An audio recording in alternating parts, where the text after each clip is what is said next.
আপনারা এটা কন্টিনিউশন করেছেন, আজকের ঘটনা নয়।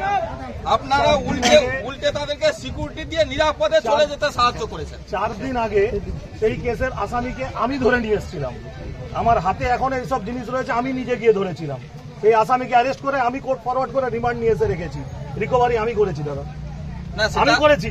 তাহলে আমার যদি ইল মোটিভ থাকতো, এখানে যখন ঘটনাটা ঘটেছে, যখন থেকে পেয়েছি এখানে এসছি, সিসিটিভির ফুটেজ যেরকম দেখিয়েছে নিয়েছি, সেখানে পর পর করতে